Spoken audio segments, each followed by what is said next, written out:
அல்லேலூயா. கர்த்தருக்கு ஸ்தோத்திரம். கிறிஸ்துவுக்கு அன்பான தெய்வ பிள்ளைகளுக்கு கர்த்தர் இரட்சகருமாகிய இயேசு கிறிஸ்து நாமத்தில் அன்பின் வாழ்த்துக்கள். இந்த நாளிலும் கர்த்தரை பாட்டினால் துதித்து ஸ்தோத்திரத்தினால் மகிமைப்படுத்தி மேன்மையான ஒரு ஆராதனையை நடத்த கர்த்தர் உதவி செய்தார். இப்பொழுதும் கர்த்தருடைய வார்த்தையை நாம் கேட்கலாம். ஏசாயா தீர்க்கதரிசியின் புத்தகம் 54ஆம் அதிகாரம் 10ஆம் வசனம். மலைகள் விலகினாலும் பர்வதங்கள் நிலைபெயர்ந்தாலும் என் கிருபை உன்னை விட்டு விலகாமலும் என் சமாதானத்தின் உடன்படிக்கை நிலைபெறாமலும் இருக்கும் என்று உண்மையில் மனதுருகிற கர்த்தர் சொல்லுகிறார். அல்லேலூயா. இந்த நாளிலே மனதுருகிற கர்த்தர் நம்மேல் மனதுருகிறார். கர்த்தர் நம்மேல் என்ன செய்கிறார்? மனது உருகிறார். நம்மை பார்த்தவர் உருகிறார். மலைகள் விலகினாலும் பர்வதங்கள் நிலைபெயர்ந்தாலும் என் கிருபை உன்னை விட்டு விலகாமலும் என் சமாதானத்தின் உடன்படிக்கை நிலைபெறாமல் இருக்கு என்று உண்மையில் மனதுருகிற கர்த்தர் சொல்லுங்க. முதலாவது பார்க்கும்போது மலைகள் விலகினாலும் பர்வதங்கள் நிலைபெயர்ந்தாலும் என்று சொல்லப்பட்டிருக்கிறது. அல்லேலூயா. மலைகள் விலகினால் என்ன ஆகும்? இமயமலை இருக்கிறது, கிழக்கு தொடர்ச்சி மலை, மேற்கு தொடர்ச்சி மலை என்றெல்லாம் பெரிய மலைகளை குறித்து சொல்லுகிறார்கள். திடீரென இந்த மலையெல்லாம் விலகி ஒரு 100-200 கிலோமீட்டருக்கு தூரத்துல போய் இருந்தா எப்படி இருக்கும்? எப்படி இருக்கும்? நம்ம தலைமையில உட்கார்ந்தா எப்படி இருக்கும்? அதான் ஆண்டவர் சொல்லுங்க. மலைகள் விலகினாலும் பர்வதங்கள் நிலைபெயர்ந்தாலும், பர்வதங்கள் குட்டி மலைகள், மண்மேடுகள், அல்லேலூயா, இதெல்லாம் நிலைபெயர்ந்தாலும் என் கிருபை உன்னை விட்டு விலகாமலும் என் சமாதானத்தின் உடன்படிக்கை இருக்கும் என்று மேல் மனதுருகிற கர்த்தர் சொல்லுகிறார். நம்மேல் மனதுருகிற கர்த்தர் சொல்லுகிறார். தேவ ஜனங்களை குறித்து கர்த்தர் சொல்லுகிறார். ஆண்டவரை ஆராதிக்கிற பிள்ளைகளை பார்த்து கர்த்தர் சொல்லுகிறார். அல்லேலூயா. கர்த்தர் மேல் நம்பிக்கை வைத்திருக்கிற பிள்ளைகளை பார்த்து கர்த்தர் சொல்லுகிறார்.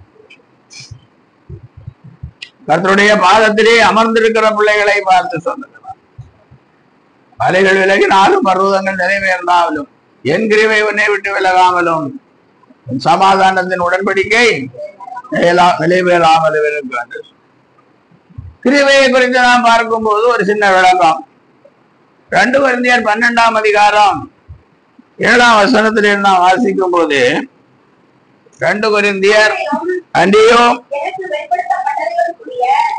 வெளிப்படுத்தப்பட்டவர்களுக்குரிய மேன்மை நிமித்தம் நான் என்னை உயர்த்தாதபடிக்கு என் மாம்சத்திலே ஒரு முள் கொடுக்கப்பட்டிருக்கிறது. என்னை நான் உயர்த்தாதபடிக்கு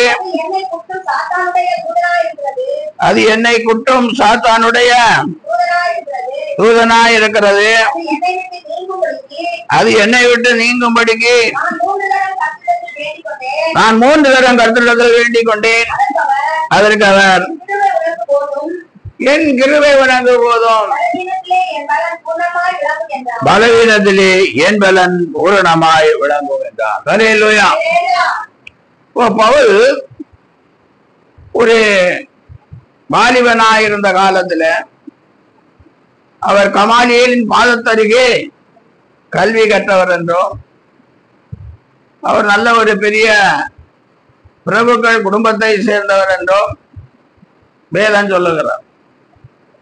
அவர் இராணுவ தளபதியாக, இஸ்ரவேலின் இராணுவத்தின் தளபதியாக இருந்ததாகவும் வேதம் சொல்லும். அவர் எருசலேமிலே இயேசு கிறிஸ்துவினுடைய பிள்ளைகளை கட்டி காவலிலே போடு வைக்கிறவராக இருந்தார். அப்புறம் தமஸ்குவுக்கும் புறப்பட்டு போகிறார். அங்க உள்ள கிறிஸ்தவர்களை என்ன செய்யணும்? ஆமா, எங்க கிறிஸ்தவர்கள் இருக்கிறார்களோ, எங்கே இயேசுவை சொல்லுகிறார்களோ, இயேசுவை ஆராதிக்கிறார்களோ, அவர்களை எல்லாம் கட்டி என்ன செய்யணும்? எருசலேமுக்கு கொண்டு வரணும். அப்படி அவர் தமஸ்குவுக்கு போற வழியிலே இயேசு அவருக்கு என்ன ஆனார்? தரிசனம். அங்கே இயேசு கேட்கிறார். என்ன கேட்கிறார்? பவுலை பார்த்து, அப்ப அவர் பவுல் சவுலா இருந்தார் தொடக்கத்துல. சவுலே சவுலே, நீ ஏன் என்னை துன்பப்படுத்துகிறாய்? பாருங்க, தேவனுடைய ஜனங்களை பவுல் கட்டி சிறைச்சாலையை போட்டதை குறித்து இங்க இயேசு என்ன சொல்லுகிறார்? சவுலே சவுலே, நீ ஏன் என்னை துன்பப்படுத்துகிறாய்? அல்லேலூயா. பாருங்க எப்படி இருக்கு பாருங்க. அன்றைக்கு சவுலோட கேட்டதான் இன்றைக்கு நம்ம உலகத்தை ஆளுகிற ஒவ்வொரு தலைவர்களுக்காட்டையும் மாற்று மதத்தினருக்காட்டையும் ஆண்டவர் கேட்பார். அவங்க பேரை கூப்பிட்டு, சவுலே சவுலே, நீ என்னை ஏன் துன்பப்படுத்துகிறாய்? அல்லேலூயா. அதுக்கு முன்ன நான் பார்க்கும்போது அப்போஸ்தலர் 9:3, அவன் பிரயாணமாய் போய் தமஸ்குவுக்கு சமீபத்த போது சடுதியிலே வானத்திலிருந்து ஒரு ஒளி அவனை சுற்றி பிரகாசித்தது. அவன் தலையிலே விழுந்தான். அப்பொழுது சவுலே சவுலே, நீ என்னை ஏன் துன்பப்படுத்துகிறாய் என்று தன்னுடைய சொல்லுகிற ஒரு சத்தத்தை கேட்டான். அல்லேலூயா. அதற்கு அவன், ஆண்டவரே நீர் யார் என்றான். அதற்கு கர்த்தர், நீ துன்பப்படுத்துகிற இயேசு நானே. நீ துன்பப்படுத்துகிற இயேசு நானே. அல்லேலூயா. அப்ப தேவனுடைய ஜனங்களுக்கு விரோதமாய் எழும்பி நிற்கிறவர்களை பார்த்து கர்த்தர் சொல்லுவார், நீ துன்பப்படுத்துகிற இயேசு நானே. அல்லேலூயா. இப்போ நம்மை பார்த்து ஆண்டவர், நீ ஏன் எருசலேமில் இருந்த பிள்ளைகளை துன்பப்படுத்தினாய் என்று கேட்கவில்லை. தமஸ்கில் உள்ள பிள்ளைகளை துன்பப்படுத்த புறப்பட்டு போகிறாய் என்று கேட்கவில்லை. அல்லேலூயா. நீ துன்பப்படுத்துகிற இயேசு நானே. அப்ப ஒருத்தர் என்னை துன்பப்படுத்தினால் இயேசு கேட்பார், அந்த மனுஷனாட்ட கேட்பார், என்னை துன்பப்படுத்துகிற இயேசு நானே. அல்லேலூயா. அப்போ இந்த சம்பவங்கள் நடந்த போது அவனுக்கு கண் பார்வை போனது. அப்போ ஆண்டவர் அவன் கைதாக கொடுத்து அங்கே அவனை பிடித்து கொண்டு போகிறார்கள். இயேசு அனனியா என்றவரு சீசனுக்கு கட்டளை இடுகிறார். அப்ப அவர் சொல்லுகிறார், இப்படியெல்லாம் அவன் செய்தானே, இங்கேயும் எங்களை கட்டி சிறைச்சாலையில போட வந்திருக்கிறானே. அப்ப அவர் சொன்னாரு, இப்ப அவன் என்ன செய்கிறான்? ஜெபம் பண்ணுகிறான். நீ போய் அவன் பார்வை அடையும்படி என்ன செய்? ஜெபம் பண்ண. அப்படின்னு பாருங்க 18ஆம் வசனம். உடனே அவன் கண்களில் இருந்து மீன் சதுரல் போன்றவை விழுந்தது. அவன் பார்வை அடைந்து எழுந்திருந்து ஞானஸ்நானம் பெற்றான். அப்புறம் பரிசுத்த ஆவியின் அபிஷேகத்தை பெற்று இயேசுதான் மெய்யான தேவனும் நித்திய ஜீவனுமாய் இருக்கிறார் என்று பிரசங்கிக்க தொடங்கினான். அல்லேலூயா. ஆனால் அவன் அப்படி பிரசங்கித்தது போது மரித்தோரை உயிரோடு எழுப்பி இருக்கிறான். தீராத வியாதிகளை எல்லாம் ஜெபம் பண்ணி தீர்த்திருக்கிறான். அவனுக்கு உடம்பிலே இருந்து உருமால்களையும் கச்சைகளையும் கொண்டு வியாதியஸ்தர் மேல் போட்டா போதும், உடனே என்ன எல்லாரும் சுகம் ஆகலாம். அவ்வளவு பெரிய வல்லமையை தேவன் அவருக்கு சரீரத்திலேயே கொடுத்தார். ஆனா அவன் பார்வையை அடைந்த போதும் அவன் கண்களில் இருந்து நீர்த்தாரைகள் அப்படி பாய்ந்து கொண்டே இருக்குமா. அல்லேலூயா. அது ஒரு சாத்தானால் கொடுக்கப்பட்டது என்று அவன் நினைத்து 3 தரம் என்ன செய்தான்? ஜெபம் பண்ண. அப்ப ஆண்டவர் அவனுக்கு சொன்னது என்னது? என் கிருபை உனக்கு. இப்படியாக சில நேரங்களில் நமக்கு சில பாடுகளும் பல போராட்டங்களும் ஊழியக்காரர்களுக்கு இருக்கும், விசுவாசிகளுக்கு இருக்கும். அப்பொழுது ஆண்டவர் நமக்கு சொல்லுகிற வார்த்தை என்னது? என் கிருபை உனக்கு போதும். அல்லேலூயா. அதனாலதான் மலைகள் விலகினாலும் பர்வதங்கள் நிலைபெயர்ந்தாலும் என் கிருபை, ஆமா, என் கிருபை உன்னை விட்டு விலகாம. கிருபை தான் நம்மளை பாதுகாப்பு. சிலர் நினைக்கிறாங்க நம்ம 120 வயசு வரைக்கும் ஒரு நோயும் ஒரு நொடியும் இல்லாம அப்படி அண்டாவா பிரியாணி எல்லாம் சாப்பிட்டு எப்படி இருக்கணும்? ஆரோக்கியமா இருக்கணும். அப்பதான் நல்ல சாட்சி சொல்லலான்னு நினைப்பேன். அப்படியெல்லாம் நினைக்காதீங்க. ஆண்டவருடைய கிருபை போதும் என்று நினைத்துக் கொள்ள வேண்டும். அல்லேலூயா. அடுத்தபடியாய் பார்க்கும்போது இந்த கிருபையை குறித்து இன்னும் ஒரு காரியத்தை கொரிந்தியர் எழுதுகிறார் பவுல். பாருங்க, 2 கொரிந்தியர் 8ஆம் அதிகாரம் 9ஆம் வசனம். நம்முடைய கர்த்தராகிய இயேசு கிறிஸ்துவின் கிருபையை அறிந்திருக்கிறீர்களே. அவர் ஐஸ்வர்யம் உள்ளவராய் இருந்தும் நீங்கள் அவருடைய தரித்திரத்தினாலே ஐஸ்வர்யவான்களாகும்படிக்கு உங்கள் நிமித்தம் தரித்திரரானாரே. அல்லேலூயா. நம்முடைய கர்த்தராகிய இயேசு கிறிஸ்துவின் கிருபையை அறிந்திருக்கிறீர்களே. அவர் ஐஸ்வர்யம் உள்ளவராயிருந்தும் நீங்கள் அவருடைய தரித்திரத்தினாலே ஐஸ்வர்யவான்களாகும்படிக்கு, ஆமா, ஆண்டவராகிய இயேசு கிறிஸ்துவினுடைய கிருபையை அறிந்திருக்கிறீர்களே. அவர் ஐஸ்வர்யம் உள்ளவராயிருந்தார். அல்லேலூயா. வானமும் பூமியும் எல்லாமே சம்பாடையதான். அல்லேலூயா. அப்படி இருந்தோ அவர் நம்மை ஐஸ்வர்யான்களாக்கும்படிக்கு தரித்திருக்கிறார். பாருங்க, சிலுவையிலே தொங்கும் போது அவர் போட்டிருந்த வஸ்திரத்தை கூட என்ன செஞ்சாங்க? உரிந்து கொண்டார்கள். அப்புறம் வஸ்திரத்தின் பேரில் சீட்டு போட்டார்கள் என்று வேதம் சொல்லுங்க. அவருக்கு ஒரு சிவப்பான அங்கியை தரித்தார்கள். அல்லேலூயா. அப்போ நீங்க கூட ஏதாவது படமோ இல்ல கிறிஸ்தவ சினிமாவோ ஏதோ பாத்தீங்கன்னா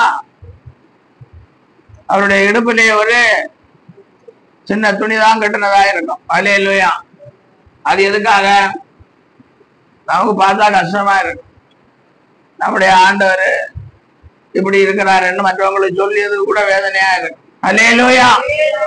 ஆனால் வேதம் என்ன சொல்லுகிறது?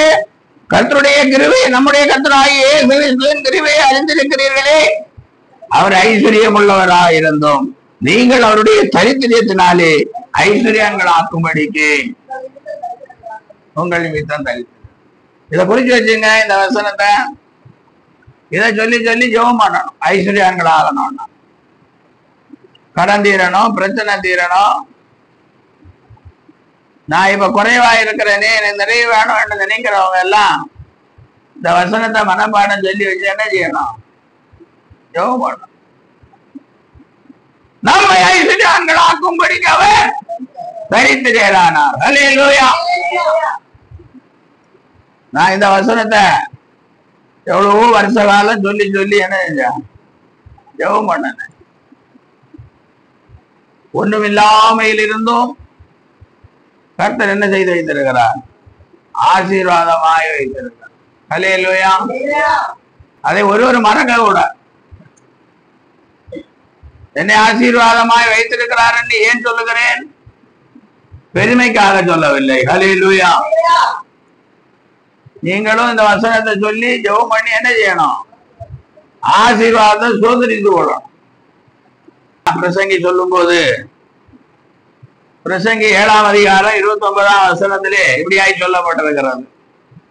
மனுஷனை ஆண்டவர் செம்மையானவனாக படைத்தார், அவர்களோ அநேக உபாய தந்திரங்களை தேடிக்கொண்டார்கள். இப்படி இப்படி உபாய தந்திரங்களை தேடிக்கொண்டார்கள் என்று வேதம் சொல்லுது. அதே மாதிரி நம்மவங்களும் என்ன செய்வாங்க, ரொம்ப உபாய தந்திரங்களை என்ன செய்வாங்க, தேடிக்கொள்வாங்க. நீங்க ஆசீர்வாதமாய் இருக்க வேண்டும் என்பதே தேவனுடைய விருப்பம். அதேதான் ஊழியக்காரனாகி என்னுடைய விருப்பமாய் இருக்கு. நாம் அவ்வளவு நிறைய பாக்கெட்ல வச்சிருந்தது இல்லை. இயேசு என்ன நாமத்தினாலே நான் சந்தோஷமாய் இருக்கிறேன். இயேசு எனக்கு சந்தோஷத்தை கொடுத்திருக்கிறான். இயேசுதான் ஐஸ்வர்யம், இயேசுதான் பணம், இயேசுதான் சொத்து, இயேசுதான் சொத்து. அல்லேலூயா. சில சமயம் சில காரியங்களை சொல்லும் போது என் குடும்பத்தாருக்கு வருத்தம் உண்டாகும்.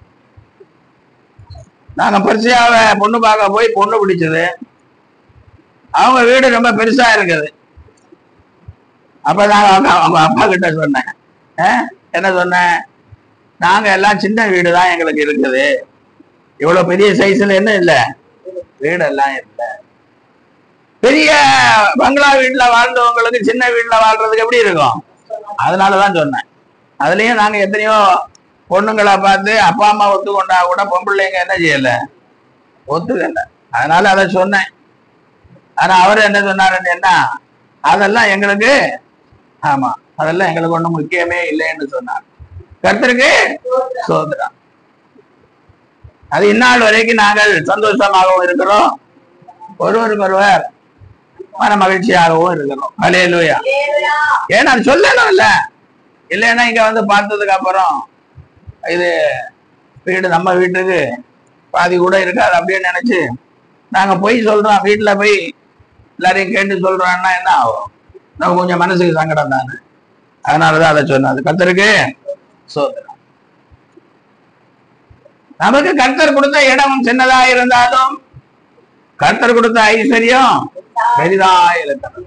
அல்லேலூயா. நமக்கு யாரை கொண்டா நம்மை ஆசீர்வதிக்க வேண்டுமோ அது கர்த்தருக்கு தெரியும். நம்முடைய குடும்பத்துக்கு யாரை சொந்தக்காரர்கள் ஆக்கணுமோ அதுவும் கர்த்தருக்கு தெரியும். அல்லேலூயா. நம்ம அதற்காக என்ன ஜெபம் பண்ணி கொண்டிருக்கிறோம். அவர் ஜெபத்தை கேட்கிறவர் நமக்கு என்ன செய்வார்? பதில் தருவார். அல்லேலூயா. அதனால கிருபைன்னு சொல்லும் போது எந்த வியாதி இருந்தாலும் ஆண்டவர் என்னை கைவிட்டாருன்னு நினைக்க கூடாது. நீங்க ஜெபம் பண்ணுங்க, ஆண்டவர் சொல்வார் என் கிருபை உனக்கு போதும்.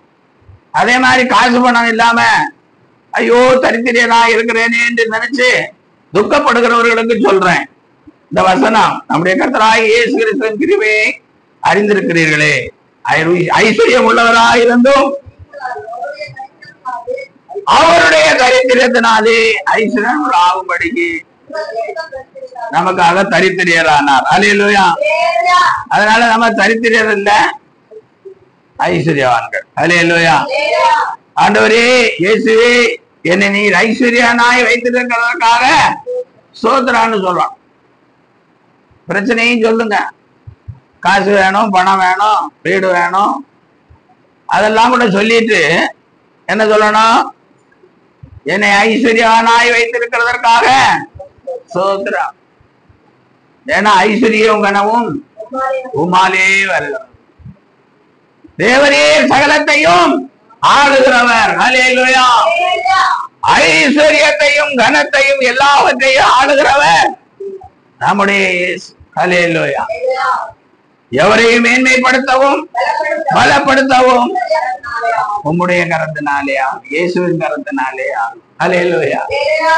அவருடைய வலது கரத்திலே தீர்க்காயுசும் இடது கரத்திலே செல்வம். அவர் இந்த பூமியிலே நம்முடைய பாவங்களுக்காக மரித்து 3ஆம் நாள் மரித்தோரிலிருந்து உயிரோடு எழுந்து பரலோகத்துக்கு எடுத்துக் கொள்ளப்படுகிற நாள், இரு கைகளையும் உயர்த்தி ஆசீர்வதித்தபடியே வானத்துக்கு ஏறி போனார். ஹல்லேலூயா. ஹல்லேலூயா. அதனால அவர் வந்ததும் ஆசீர்வாதத்துக்காக தான், ஐஸ்வர்யான்கள் ஆக்குறதுக்கு தான். மேலே வானத்துக்கு எடுத்துக் கொள்ளப்படும் போதும் ஆசீர்வதித்து கொண்டேதான் போனார். ஹல்லேலூயா. அதனால அவர் நமக்காக தரித்திரியராய் இருக்கிறார், நம்ம ஐஸ்வர்யன்கிறார். அதனால ஆண்டவரே இந்த படத்துல இருக்க மாதிரி எல்லாம் நினைக்காம ஒரு நம்முடைய கண்ணை மூடிக்கொண்டு ஏதோ ஒரு சாயல், சிலுவையிலே அறையப்பட்ட ஒரு சாயலை மட்டும் பாருங்க. ஏன்னா சிலுவையில் அறையப்பட்ட படங்கள் எல்லாம் பல நாட்டுல உள்ள நடிகர்கள் எல்லாம் நடித்தது. வெளிநாட்டுல கூட அமெரிக்கால ஒரு நடிகர் சொல்றார், இயேசுவை வெளிப்படுத்த வேண்டும், இயேசுவின் பாடுகளை வெளிப்படுத்த வேண்டும் என்று சொல்லிதான் நான் இப்படி ஒரு படத்துல நடிக்க ஒப்புக்கொண்டேன். ஆனா இப்பொழுது என்னுடைய படத்தையே எல்லாரும் போட்டா பிரேம் போட்டு வைத்து வணங்குவது எனக்கு மிகவும் வருத்தமாக இருக்கு. நடிச்சதே தப்புன்னு சொல்றாரு. அதனால நானும் சொல்றேன், கண்ணை மூடிட்டு கல்வாரி சிலுவையை நோக்கி பாருங்க. நமக்கு ரூபம் தெரியுதோ தெரியாம போகுதோ, இயேசு நமக்காக தரித்திரியதானதை நினைத்து பாருங்க, அப்பொழுது ஐஸ்வர்யான்கள் ஆகுவார்கள். அல்லேலூயா. அடுத்தபடியாய் பார்க்கும்போது கிருபையை மாத்திரமல்ல, சமாதானத்தின் உடன்படிக்கையும் நிலை பெயராமல் இருக்கும். சங்கீதம் 29:11 வாசிக்கும் போது கர்த்தர் தம்முடைய ஜனத்திற்கு பலன் கொடுப்பார், தம்முடைய ஜனத்திற்கு சமாதானம் அருளி அவர்களை ஆசீர்வதிப்பார். தம்முடைய ஜனம் இயேசு கிறிஸ்துவினுடைய ஜனத்திற்கு இயேசு கிறிஸ்து சமாதானத்தை கொடுப்பார். அல்லேலூயா. நான் அடிக்கடி சொல்வேன், ஆனா இன்னும் சொல்ல போறதில்லை. இயேசு கிறிஸ்துவின் ஜனமாய் நீங்கள் இருக்கிறீர்களா? இயேசு கிறிஸ்துவை துதிக்கிற ஜனங்களாய் இருக்கிறீர்களா? உங்கள் வாயிலே தேவனுடைய வார்த்தைகள் இருக்கிறதா? நீங்கள் கர்த்தருடைய நாமத்தை தரித்தவர்களாய் இருக்கிறீர்களா? அல்லேலூயா. அப்போ உங்களுக்கு சமாதானத்தின் உடன்படிக்கை ஒரு நாளும் நிலை பெறாமல். அல்லேலூயா. கொல்லேசர் 1:20 நான் வாசிக்கும் போது கர்த்தருடைய ஜனம் யார்? அவர் சிலுவையில் சிந்தின ரத்தத்தினாலே ஆமா சமாதானத்தை உண்டாக்கி இருக்கார். சிலுவையில் சிந்தின ரத்தம் நமக்கு என்ன உண்டாக்கி இருக்கு? சமாதானத்தை உண்டாக்கி. அப்ப இயேசு கிறிஸ்துவின் ரத்தம் சகல பாவங்களை நீக்கி ஆமா இப்ப சமாதானத்தின் உடன்படிக்கைக்கு உண்டாகும். இந்த சமாதானத்தின் உடன்படிக்கை நிலை பெயராமல் இருக்கும். அல்லேலூயா.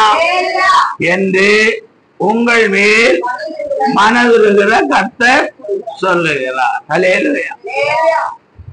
அப்ப கிருபையை விடக்கூடாது. கிருபையை என்ன செய்யணும்? பற்றி கொள்ள வேண்டும். மாயை பற்றி கொள்ளுகிறவர்கள் தாங்களுக்கு ஒரு கிருபையை போக்கடிக்கிறார் என்று யோனா சொல்றார். மாயை உலகம். அல்லேலூயா. பாடுங்க பார்க்கலாம். மாயை உலகம் அதையும் நம்பாதே, மக்கள் மனமோ மாறி போகுதே, ஜீவனை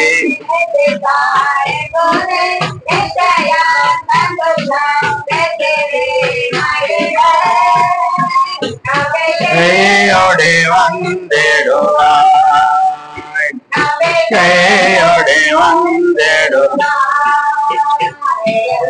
நோருவை அடுத்த யேசுராஜனும் நண்டை நிற்கிறான், ஏற்றுக்கொள் அவரை தள்ளாதே, ஏற்றுக்கொள் அவரை தள்ளாதே. மாய உலகத்தை வெறுத்து விட்டு உனது வலது பாரிசத்தில் நிற்கிற இயேசுவை ஏற்றுக்கொள். அல்லேலூயா. நிச்சயமாக அவர் நமக்கு கிருபையை தருவார். சமாதானத்தின் உடன்படிக்கை நிறைவேறாமல் இருக்கும்படி செய்வார். மேலும் ஒரு சில காரியங்களை உங்களுக்கு சொல்லுகிறேன். மத்தேயு எழுதின சுவிசேஷம் 14ஆம் அதிகாரம் 14ஆம் வசனத்தை வாசிக்கும் போது வியாதி உள்ளவர்களை பார்த்து ஆண்டவராகிய இயேசு மனதுருகிறார் என்று இங்கே சொல்லப்பட்டிருக்கிறது. வாசிங்கள். இயேசு வந்து திரளான ஜனங்களை கண்டு அவர்கள் மேல் மனதுருகி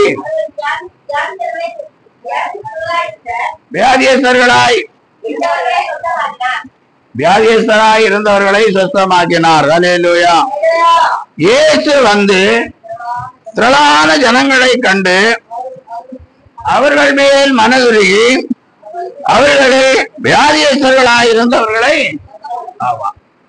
இயேசு கிறிஸ்து எங்க போனாலும் அவர் பின்னால பெரிய கூட்டம் கூடிக்கொண்டிருப்பார்.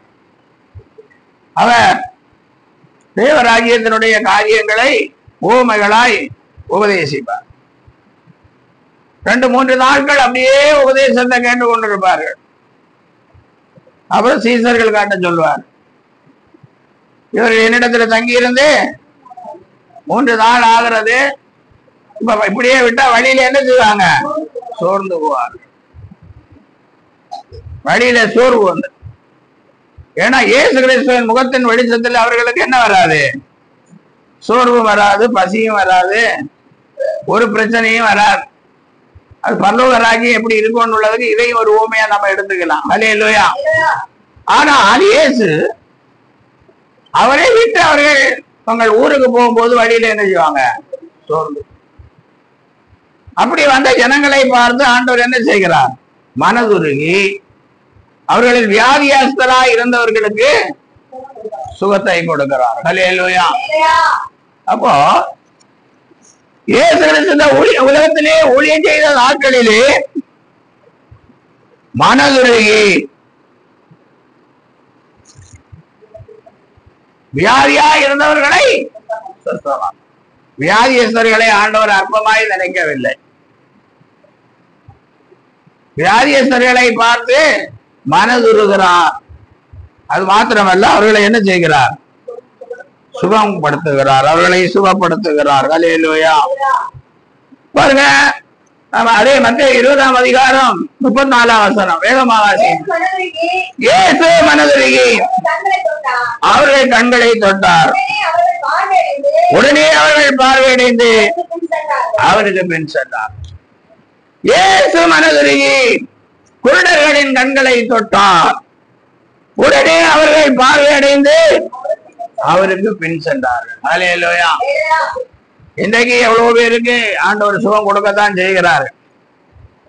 ஆனால் அவர்கள் இயேசுவை பின்பற்றி தேவனுடைய பிள்ளைகளாய் ஜீவிக்கிறவர்கள் குறைவுதான். அல்லேலூயா.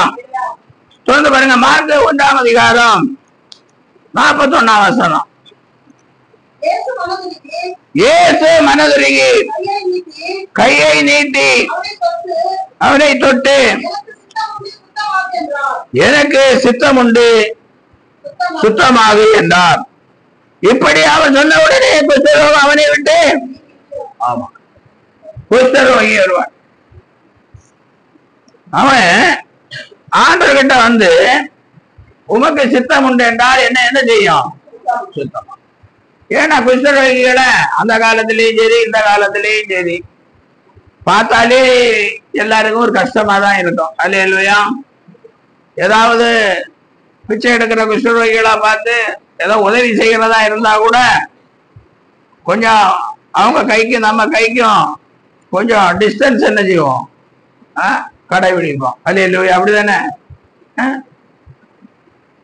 அது ஒரு உண்மையான காரியம். அதனாலதான் அந்த இயேசு கிறிஸ்துவின் காலத்துல எல்லாம் அவர்களை ஒதுக்கி வைப்பார்கள். அவர்களுக்கு ஒரு தனி ஊர் கொடுத்து அந்த ஊர்ல ஒதுக்கி வைப்பார். அப்படி ஒரு குஷ்டரோகி வந்து ஆண்டவரே உமக்கு சுத்தமானால் என்னை சுத்தமாக்கும்னு சொன்னான். அப்பதான் ஆண்டவர் அவர் சொன்ன வார்த்தையை கேட்டதும் இயேசு மனதுருகி கையை நீட்டி அவனை தொட்டு எனக்கு சித்தம் உண்டு, சுத்தமாகு என்றார். இப்படி அவர் சொன்ன உடனே குஷ்டரோகம் அவனை விட்டு நீங்கிட்டு அவன் சொன்னான். இயேசு தொட்ட உடனே, இயேசு மனதுருகி தொட்ட உடனே குஷ்டரோகம் அவனை விட்டு நீங்கிட்டு. அல்லேலூயா. இப்படி எந்த ஒரு வியாதியஸ்தர்களானாலும் சரி, வியாதி உள்ளவர்களை பார்த்து ஆண்டவர் என்ன செய்கிறார்? மனதுருகிறார்.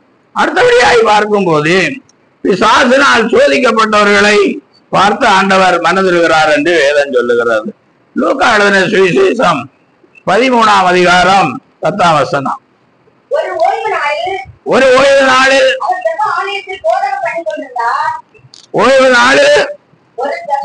ஒரு ஜெப ஆலயத்தில் போதகம் பண்ணி கொண்டிருந்தார். அப்பொழுது 18 வருஷமாய் பலவீனப்படுத்தும் ஆவியை கொண்ட ஒரு ஸ்திரீ அங்கே இருந்தாள். அவள் எவ்வளவு நிமிரக்கூடாத கூனியாயிருந்தாள்.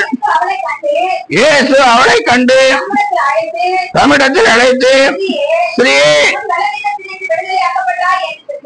உன் பலவீனத்திலிருந்து விடுதலையாக்கப்பட்டாய் என்று சொல்லி அவள் மேல் தமது கைகளை வைத்தார்.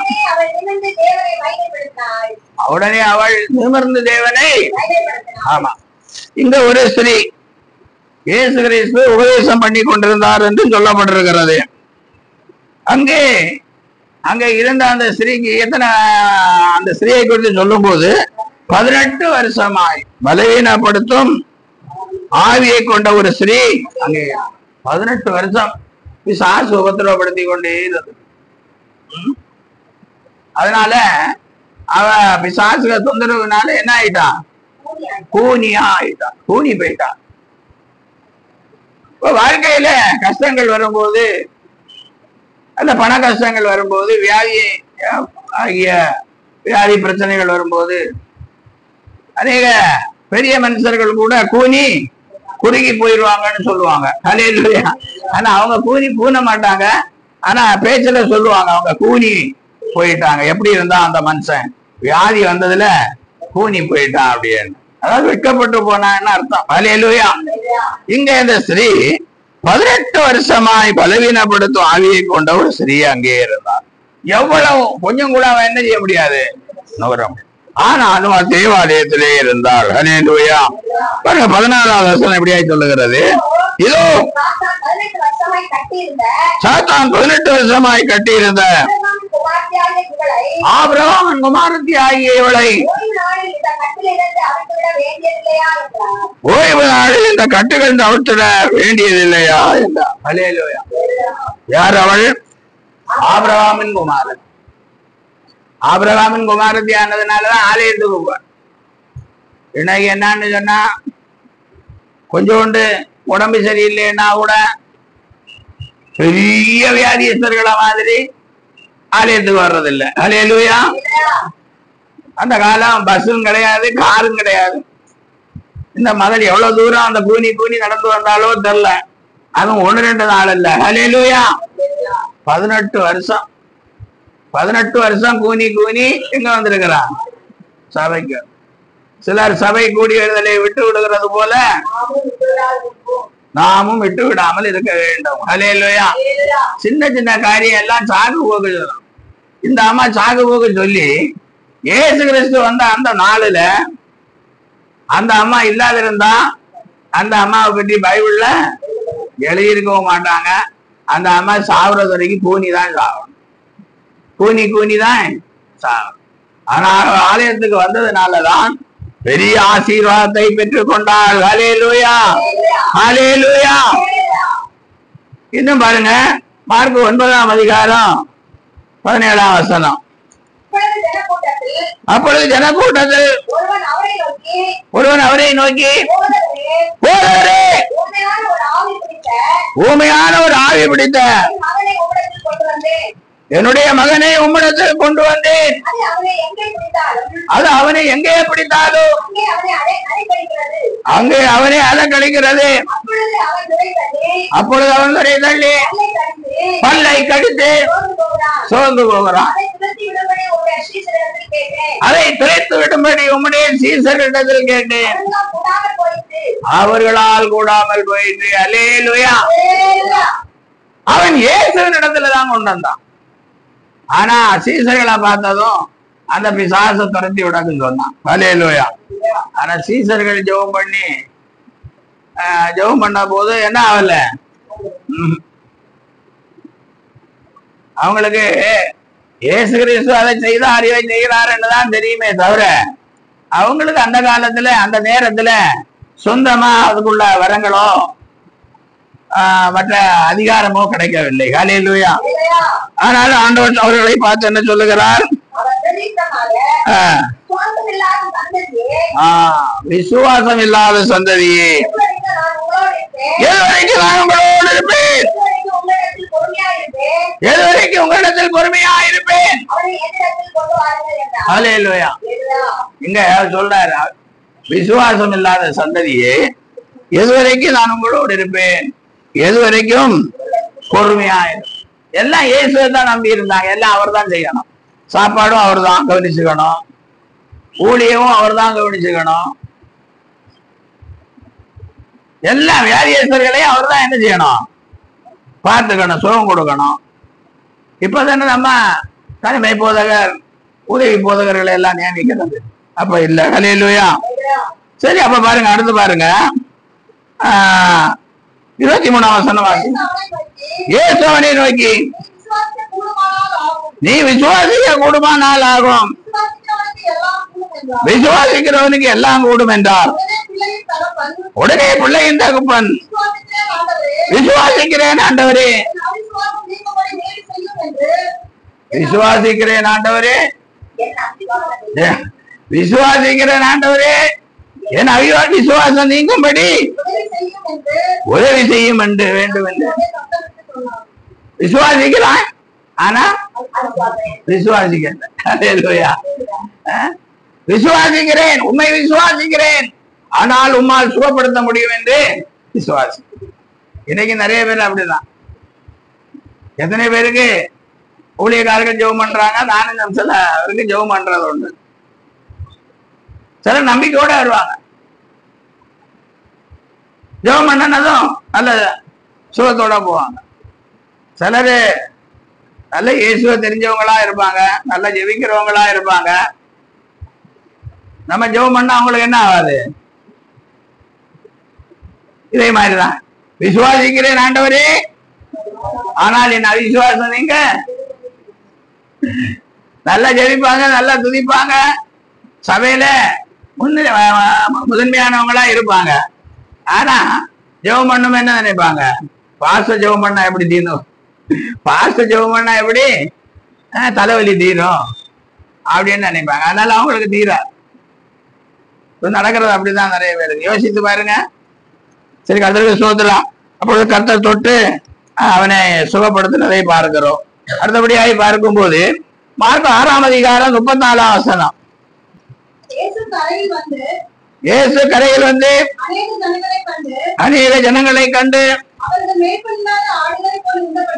அவர்கள் மேய்ப்பனில்லாத ஆடுகளை போல் இருந்தபடியால் அவர்கள் மேல் மனதுருகி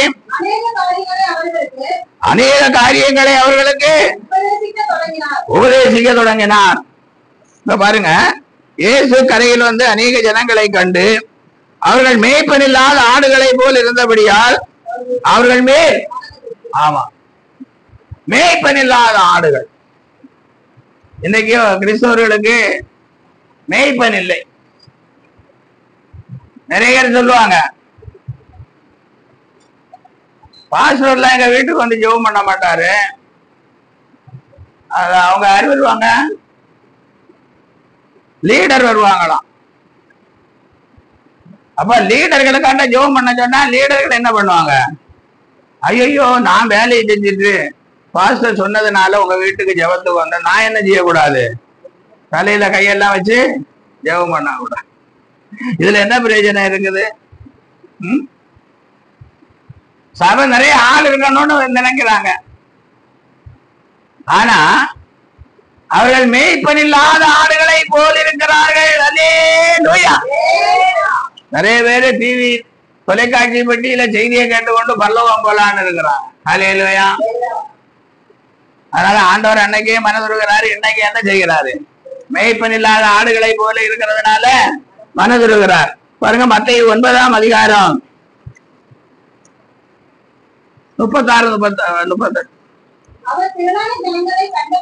அவர் திரளான ஜனங்களை கண்டபோது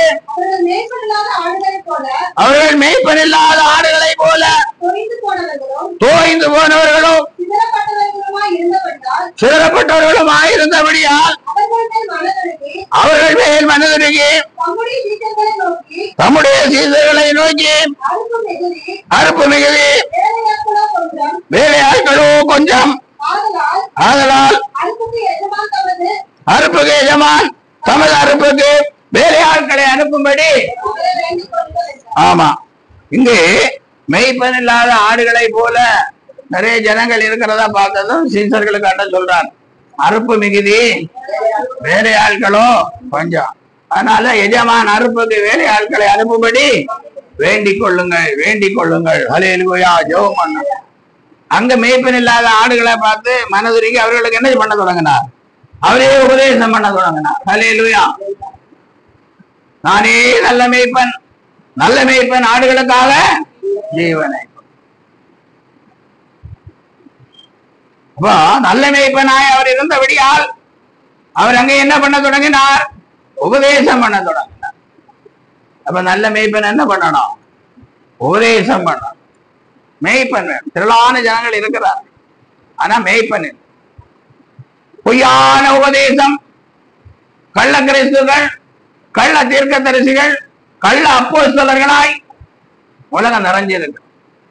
அதனால டிவி பாருங்க, நான் டவுசர் போட்டு பனியம் போட்டு டிஷர்ட் போட்டு பேசுவேன். ஆண்டவர் உள்ளத்தை பார்க்கிறார், வெளியே பார்க்கல. அப்ப எப்படி அப்படி சொன்னா எப்படி? கிழவிகள் பேச்சும் கட்டுக்கதைகளுக்கும் விலகி இருக்கணும். தேவபக்திக்கு ஏதுவாக முயற்சி பண்ணணும். தேவபக்தியானது இந்த ஜீவனுக்கும் மறுஜீவனுக்கும் வாக்குத்தத்தம் உள்ளதாகையால் அப்ப நீ ஊழியக்காரன்னு காட்டண்டாமா? ஆண்டவர் ஆர்வனுக்கு வஸ்திரங்களை உண்டு பண்ண இல்லையா, தரிக்க இல்லையா? நீ பின்ன என்னவா? மார்க்கெட்டுக்கு போறத விட கேடு கட்டவனா? சுவையும் போட்டு சாட்சும் போட்டு பனியனும் போட்டு கொண்டு தலையில ஒவ்வொரு பிரசங்கத்துக்கு ஒவ்வொரு கலர் விதவிதமா அடிச்சுட்டு வஞ்சிக்கிறீல ஜனங்களை வஞ்சிக்கிறாயா? ஏவாளை பிசாசு வஞ்சித்தது போல இன்றைக்கு ஜனங்களை, அப்படித்தானே வேதம் சொல்லுகிறது. ஏவாளை வஞ்சித்தது போல கிறிஸ்துவின் சுவிசேஷத்தை விட்டு பிசாசு உங்களை வஞ்சிப்பானோ என்று பயந்திருக்கிறேன்னு சவுல் சொல்றாரா, பவுல் சொல்றாரா, சொல்லலையா? கொரிந்தியர் 11ஆம் அதிகாரம் 3ஆம் வசனம். எந்த 2 கொரிந்தியர் தானே? அப்படி சொல்லணும். ஆகிலும் சர்ப்பமானவருடைய தந்திரத்தினாலே ஏவாளை வஞ்சித்தது போல உங்கள் மனதை கிறிஸ்துவை பற்றிய உண்மை நின்று கிறிஸ்துவை பற்றிய உண்மை நின்று கெடுக்கப்படுமோ என்று பயந்திருக்கிறேன். அல்லேலூயா. சர்ப்பமானது தன்னுடைய தந்திரத்தினாலே வஞ்சித்தது போல. அல்லேலூயா. அதான் ஏதேன் தோட்டத்துல ஏவாளை சர்ப்பம் எப்படி வஞ்சித்ததோ அப்படி இன்னைக்கு கொஞ்சம் ஊழியக்காரங்க ஜனங்களை என்ன செய்யறாங்க? வஞ்சிக்கிறாங்க. அதனால அதான் ஆண்டவர் திரள் கூட்டத்தை பார்த்து மனதுருகிறார், உபதேசம் பண்ண தொடங்குறார். அவரே உபதேசம் பண்ண தொடங்குறார். சீசர்களுக்கு என்ன சொல்றார்? அறுப்பு மிகுதி, வேலையாட்களோ. அதனால எஜமான் அறுப்புக்கு வேலையாட்களை அனுப்பும்படி வேண்டிக் கொள்ளுங்கள். அதனால வேண்டிக் கொள்ளுங்கள். ஆண்டவரே நல்ல ஊழியர்களை தாரும், ஜனங்கள் இப்படி அநியாயமா அழிந்து போகிறார்களே என்று சொல்லி ஜெபம் பண்ணும். எல்லாம் நம்ம தலைமையில் விழுந்த கடமை. நம்ம கண்டது எல்லாத்தையும் ஆண்டவர் சொல்லி இருக்கிறார். அல்லேலூயா. கர்த்தரன் மேய்ப்பராய் இருக்கிறார், நான் தாட்சி அடையேன். அவர் என்னை புல்லுள்ள இடங்களை மேய்த்து. ஆமா, நல்ல மேய்ப்பன் இருந்தா உங்களுக்கு சாட்சி வராது. நல்ல மேய்ப்பன் இல்லைன்னா சாட்சி தான் வரும். மேய்ப்பனுக்கு கீழ்படியணும். மேய்ப்பனுக்கு என்ன செய்யணும்? ஆமா, மேய்ப்பன் என்ன வச்சிருப்பான்? கையில கோல் வச்சிருப்பான். அல்லேலூயா. கோல் என்ன செய்யும்? அப்பப்ப முதுகுல விடும். அல்லேலூயா. நான் எதுவும் பொறுக்க மாட்டேன்னா சாட்சி தான் வரும்.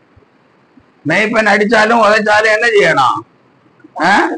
அதெல்லாம் தாங்கணும். இல்லைன்னா ஒண்ணும் பண்ண முடியாது. அடுத்த காரியத்தை பார்ப்போம். ஏசாயா 30ஆம் அதிகாரம். ஏசாயா 30ஆம் அதிகாரம் 18ஆம் வசனம். ஆனாலும் உங்களுக்கு இறங்கும்படி கர்த்தர் காத்திருப்பார், உங்கள் மேல் மனதிருக்கும்படி எழுந்திருப்பார். கர்த்தர் நீதி செய்கிற தேவன், அவருக்கு காத்திருக்கிற அனைவரும்.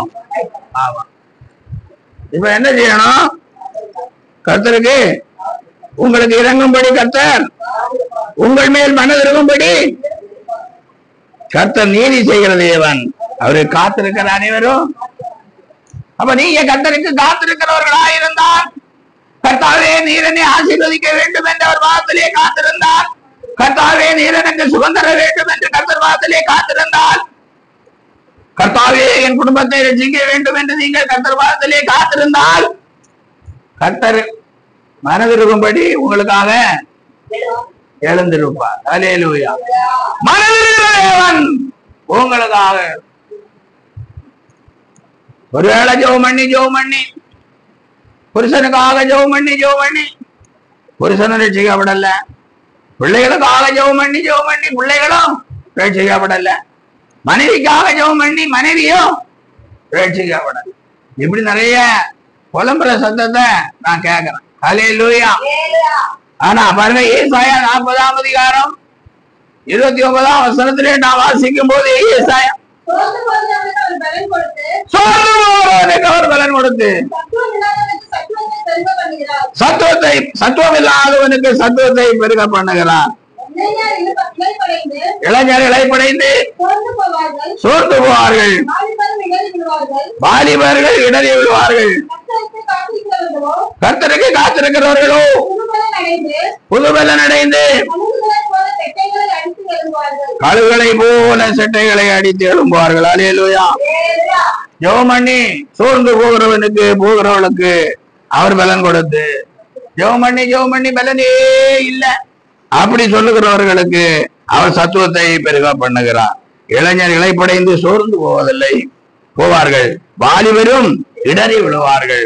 கர்த்தருக்கு காத்திருக்கிறவர்களோ புதுபலன் அடைந்து கழுகளை போல செட்டைகளை அடித்து எழும்புவார்கள். அவர்கள் ஓடினாலும் நடந்தாலும் சோர்ந்து, இளைஞர்கள் இடைப்படைவார்கள், சோர்வடைவார்கள், வாலிபரும் இடறி விழுவார்கள். ஆனால் கர்த்தருக்கு காத்திருக்கிறவர்களோ புதுபலன் அடைந்து கழுகளை போல. ஆமா, நிறைய விளக்கமா சொன்னா நேரம் நிறைய ஆகும். 2 மணி நேரம் 3 மணி நேரம் ஆகும். குட்பிரேடைக்கு பிரசங்கம் பண்றது மாதிரி ஆகும். 7 வார்த்தை சொல்றோம். அல்லேலூயா. ஆனா சீக்கிரமா முடிக்கணும்னு எல்லாரும் எதிர்பார்க்கிறபடினால உபதேசத்தை கேட்கிறவாங்க இவர் ரொம்ப நேரம் பேசுறாருன்னு சொல்லாதபடினால என்ன செய்ய வேண்டியதா இருக்கிறது? வருத்தத்தோட முடிக்க வேண்டியதா இருக்கிறது. அல்லேலூயா.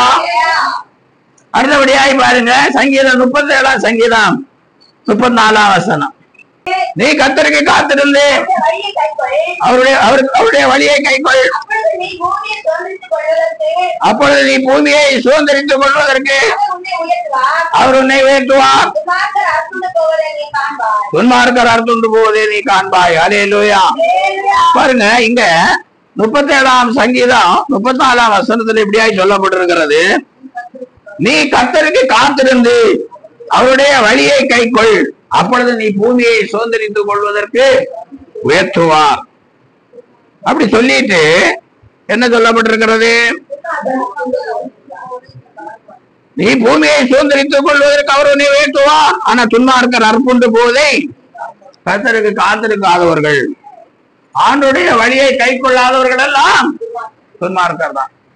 கிறிஸ்தவர்களாக இருந்தாலும் அவங்க துன்மார்க்கர்கள் தான். அல்லேலூயா. அடுத்தபடியாய் பாருங்க, காத்திருப்பதை குறித்து 130ஆம் சங்கீதம் 5-6 வசனம். கர்த்தருக்கு காத்திருக்கிறேன், என் ஆத்துமா காத்திருக்கிறது, அவருடைய வார்த்தையை நம்பி இருக்கிறேன், எப்பொழுது விடியும் என்று. விடிய காலத்துக்கு காத்திருக்கிற ஜாமக்காரரை பார்க்கிறோம், அதிகமாக என் ஆத்துமா ஆண்டவரை காத்திருக்கிறது. அல்லேலூயா. இந்த சங்கீதக்காரன் சொல்லுகிறான், கர்த்தருக்கு காத்திருக்கிறேன், என் ஆத்துமா காத்திருக்கிறது. அல்லேலூயா. கர்த்தருக்கு அவர் காத்திருக்கிறார், ஆனா அவருடைய ஆத்துமாவும் என்ன செய்கிறது? அவருடைய வார்த்தையை நம்பி இருக்கிறேன், அவனுடைய வார்த்தையை நம்பி காத்திருக்கிறேன். அல்லேலூயா. ஒரு வசனத்தை பிடித்து கொண்டு நான் எப்படி இருக்கிறேன்? காத்திருக்கிறேன். இந்த வசனத்தின்படி என்னை ஆசீர்வதின்னு நான் காத்திருக்கிறேன், என் ஆத்துமாவும் ஆத்துமா அங்க எங்க எல்லாம் அலைய கூடாது, ஆத்துமாவும் காத்திருக்கணும். அப்படி சொல்லிட்டு எப்பொழுது விடியும் என்று விடிய காலத்திற்கு காத்திருக்கிற ஆமா வாட்சிமானை பார்க்கலாம், அதிகமா என் ஆத்துமா ஆண்டவருக்கு. ராத்திரி வேலை செய்யறவர்கள் அடிக்கடி மணியை பார்த்து கொண்டே இருப்பாங்க, எப்ப விடியும். அதே மாதிரி நம்ம ஆண்டவருக்கு எப்படி எப்ப ஆசீர்வதிப்பார் ஏப்பா ஒரு காலத்துல நிறைய வருஷத்துக்கு ஊழியத்துக்கு வந்த டைம்ல ஊழியக்காரர்கள் கூட்டத்துக்கு எல்லாம் போகும். அப்போ ஒரு ஊழியக்காரன் இப்ப அவங்க பெரிய ஊழியக்காரங்க, அவர் ஒரு காரியத்தை சொன்னார். அப்ப குடிசை வீடுதான், அதுல உட்கார்ந்து இருந்து ஜெபம் பண்ணுவாராம். ஹல்லேலூயா. ஜெபம் பண்ணி கொண்டு இருக்கும் போது சைக்கிள் பெல்லு கிரிங்கன்னு அடிச்சதும் ஜெபத்தை விட்டு ஓடி வெளியே வருவார். ஹல்லேலூயா. எதுக்கு?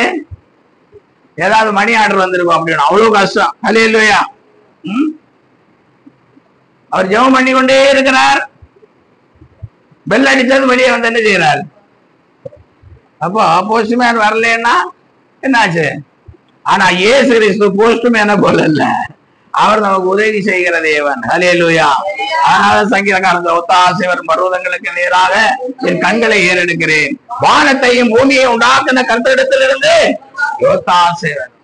அதனால ஜாமக்காரனை போல உட்கார்ந்து இருந்து ஜெபம் பண்ணீங்க, காத்திருந்தீங்கன்னா நிச்சயமாக வானத்தையும் பூமியை உண்டாக்குன கர்த்தரிடத்திலிருந்து என்ன வரும்? ஒத்தாசை வரும். அது பாருங்க, இன்னொரு காத்திருப்பதற்கு ஒரு விளக்கம் சொல்லும் போது யாக்கோபு எழுதின நிருபம் 5ஆம் அதிகாரம் 7-8 வசனங்களை வாசிங்க. இப்படி இருக்க சகோதரரே, கர்த்தர் வருமளவும் நீடிய பொறுமையா இருங்கள். இதோ பயிரிடுகிறவன் பூமியின் நற்பலனை அடைய வேண்டும் என்று முன்மாறியும் பின்மாறியும் வருமளவும் நீடிய பொறுமையோடு காத்திருக்கிறான். நீங்களும் நீடிய பொறுமையோடு இருந்து உங்கள் இதயங்களை சிறப்படுத்துங்கள். கர்த்தரின் வருகை சமீபமா இருக்கிறது. ஹல்லேலூயா. இப்போ ஒரு பயிரிடுகிறவன் இன்னைக்கு பயிரை போட்டுக்கொண்டு நாளை பலனை அடையலான்னு நினைப்பானா? நினைக்க மாட்டான்.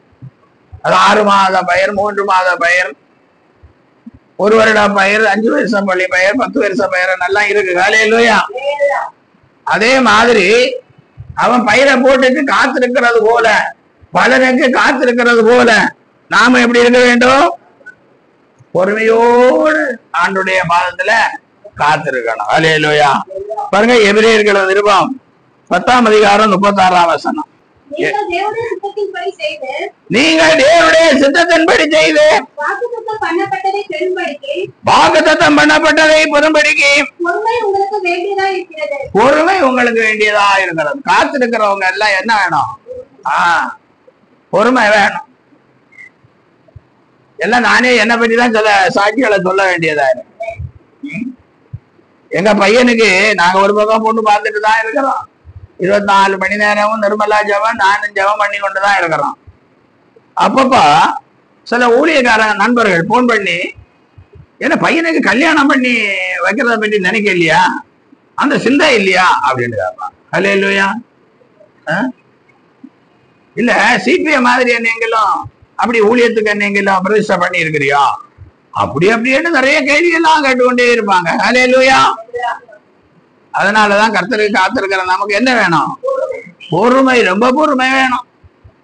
ரொம்ப பொறுமை இல்லாத 4 பேர் கேட்கதான் செய்வாங்க. நீங்க என்னிடத்துல கேட்கலாம், நான் உங்களிடத்துல கேட்கலாம், சொந்தக்காரங்க கேட்கலாம், ஊரார் கேட்கலாம், உலகத்தார் கேட்கலாம். அதுல எல்லாம் நமக்கு என்ன தேவைப்படுகிறது? பொறுமை. கர்த்தருடைய ஆசீர்வாதத்தை பெற்றுக் கொள்வதற்கு காத்திருக்கிற நமக்கு பொறுமை மிக அவசியமா இருக்கிறது. ஹல்லேலூயா. பாருங்க, அதே எபிரேயர்கள் நிருபத்திலே 6ஆம் அதிகாரம் 13ஆம் வசனத்திலிருந்து வாசிங்க. ஆபிரகாமுக்கு தேவன் வாக்குத்தத்தம் பண்ணின போது ஆணையிடும்படி நம்மிலும் பெரியவர் ஒருவரும் இராதபடியினாலே தமது பேரிலே தானே ஆணையிட்டு நிச்சயமாகவே நான் உன்னை ஆசீர்வதிக்கவே ஆசீர்வதித்து பெரியதை பெருக பண்ணுவேன் என்றார்.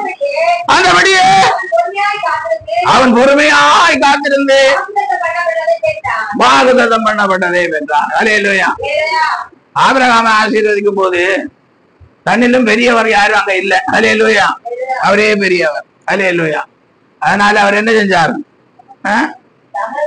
தமது பேரிலே தானே ஆணையிட்டு நிச்சயமாகவே நான் உன்னை ஆசீர்வதிக்கவே ஆசீர்வதித்து உன்னை பெருகவே உனக்கு ஆசீர்வாதமும் தருவேன், உன் சந்ததியை பெருகவும் பண்ணுவேன். ஹல்லேலூயா.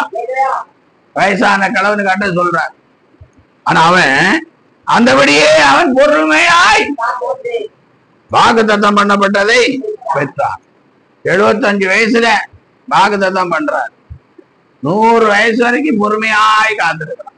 100 வயசுலதான் சொல்றாரு, தமஸ்கூரான் ஆகிய எலியேசர் என் வீட்டு விசாரணைக்காரனா இருக்கிறானே ஆண்டவர். ஹல்லேலூயா. அப்பவும் சொன்னார், நீ ஒண்ணும் கவலைப்படாதப்பா, சாராள் உனக்கு ஒரு குழந்தையை பெற்று தருவாள், அவன் மூலம் சந்ததி பெருகும். ஹல்லேலூயா. கிறிஸ்துவுக்குள் அன்பானவர்களே, இப்படியாய் காத்திருக்கும் போது நிறைய ஆசீர்வாதங்கள் இருக்கிறது. ஒரே ஒரு வசனத்தை வாசிங்க. ஏசாயா 55ஆம் அதிகாரம் 7ஆம் வசனம். கந்தன் வழியையும்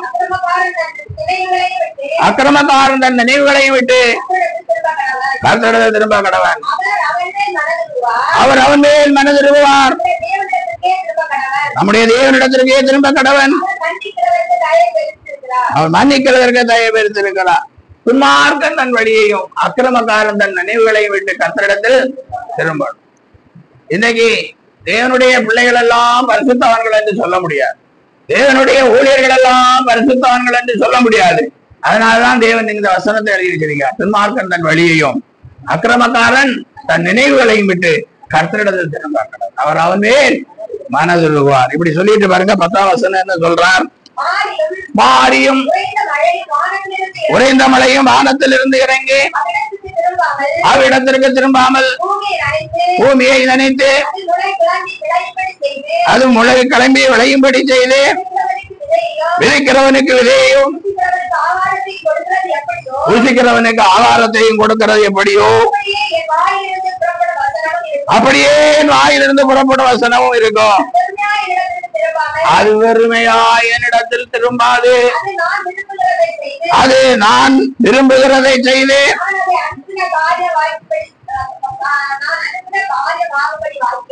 நான் அனுப்பின காரியம், அது நான் விரும்புகிறதை செய்து நான் அதை அனுப்பின காரியம் ஆகும்படி. பூமியை நினைக்க ஆண்டவர் மழையை அனுப்புகிறார். அது வெறுமையா இங்கன்னு அது என்ன செய்யப்படுறதில்லை, திரும்ப போறதில்லை. அது என்ன செய்கிறது? பூமியை நினைத்து அதன் முளை கிளம்பி விளையும்படி செய்து விதைக்கிறவனுக்கு விதையும் ருசிக்கிறவனுக்கு ஆகாரத்தையும் கொடுக்கிறது எப்படியோ அப்படியே என் வாயிலிருந்து புறப்படும் வசனமும் இருக்கும். அது வெறுமையாய் ஆண்டோட இன்னைக்கு கேட்ட வார்த்தை வெறுமையா என்ன செய்யக்கூடாது, ஆண்டோடத்துல திரும்பாது. ஹல்லேலூயா. அதுக்கு நீங்க தான் சாட்சிகளா இருக்கிறீங்க. ஹல்லேலூயா. வெறுமையாய் திரும்பாது. அவர் அனுப்பின காரியம், ஆமா, எதற்காக அனுப்பினாரோ, எதற்காக இன்றைக்கு இந்த வார்த்தையை பிரசங்கிக்க செய்தாரோ அது காரியம் ஆகும், வாய்க்கும். ஹல்லேலூயா. வார்த்தைகளுக்காக கர்த்தரை ஸ்தோத்திரிப்போம்.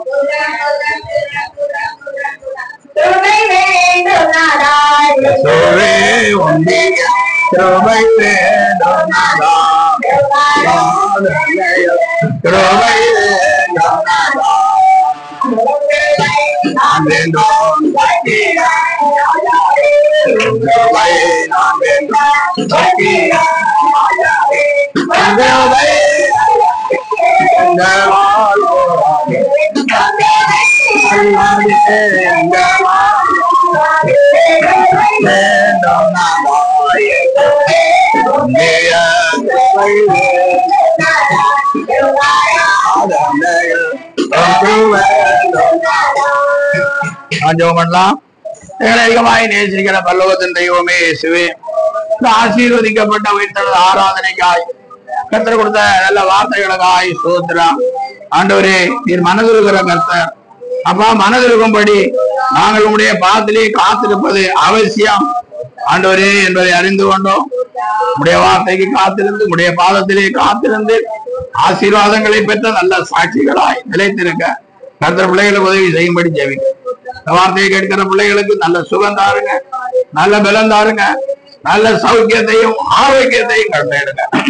பிள்ளைகளுடைய கையின் பிரயாசங்களை ஆசீர்வதிங்க ஆண்டவரே. பிள்ளைகளுக்காக நீர் ஐஸ்வர்யம் உள்ளவராயிருந்தும் பிள்ளைகளுக்காக தரித்திரர் ஆனீரே ஆண்டவரே.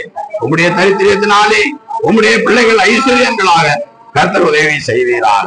தேவ கிருபையிலே பலப்படவும் ரட்சிப்பின் பூரணத்தை சுதந்திரித்துக் கொள்ளவும் பிள்ளைகளுக்கு உதவி செய்கிறார். இயேசுவின் நாமத்தில் ஆசீர்வதித்து ஜெபிக்கிறேன் நல்ல பிதாவே. ஆத்துமாவே கர்த்தரை ஸ்தோத்திரி, என் உள்ளமே ஆத்துமாவே கர்த்தரை ஸ்தோத்திரி. அவர்கள் அக்கிரமங்களை எல்லாம் மன்னித்து உன் நோய்களை எல்லாம் குணமாக்கி உன் பிராணனை அழிவுக்கு விலக்கி மீட்டு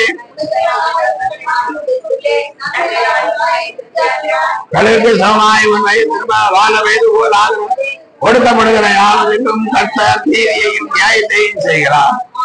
நம்முடைய கர்த்தராகிய இயேசு கிறிஸ்துவினுடைய கிருபையும் பிதாவாகிய அன்பும் பரிசுத்த ஆவியானுடைய ஐக்கியம் நடத்தல் அபிஷேகம் ஆசீர்வாதம் பாதை கேட்ட பிள்ளைகளோடும் சகல பரிசுத்தான்களோடும் நித்திய ஜீவன் ஊழியத்தோடும் என்றென்றுமாயிருப்பதாக.